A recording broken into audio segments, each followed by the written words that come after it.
Ça fait maintenant un demi-siècle que la France accueille chaque année, peu ou prou, 500 000 personnes légales et illégales. Ça fait tous les 5 ans l'équivalent de la population de la ville de Paris, la capitale de la France.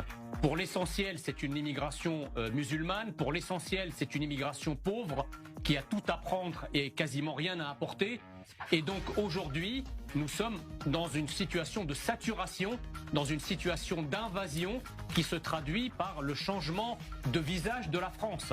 Donc nous faisons face à un danger mortel, à un danger existentiel auquel finalement seul le parti Reconquête peut répondre.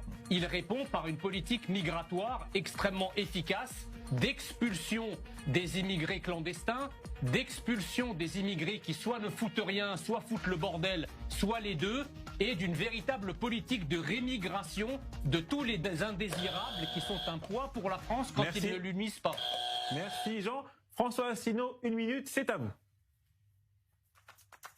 Bien, je voudrais rappeler ce que personne ne rappelle jamais, c'est que depuis le traité d'Amsterdam de 1999, traité européen, la politique migratoire de la France ne dépend plus de la France. Ça a été transféré à la Commission européenne. Et ça fait quand même depuis 1999, ça fait quand même 26 ans.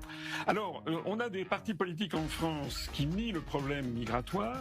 On a des partis politiques comme par exemple Reconquête, dont M. Messia est le porte-parole, qui s'attaquent aux immigrés. Mais moi, j'aimerais que Reconquête, plutôt que de taper sur les migrants, tape d'abord sur l'Union européenne. Parce que la politique officielle de l'Union européenne, c'est de faire entrer 4 millions de nouveaux migrants par an, prétendument pour résorber les problèmes de courbe de natalité. Alors, c'est là qu'est le vrai problème. Et si nous proposons à l'UPR de sortir de l'Union européenne, c'est aussi pour mettre un terme à cette immigration torrentielle qui est condamnée par 75% des Français, dont d'ailleurs beaucoup de Français d'origine immigrée eux-mêmes, comme par exemple Jean Messia, justement.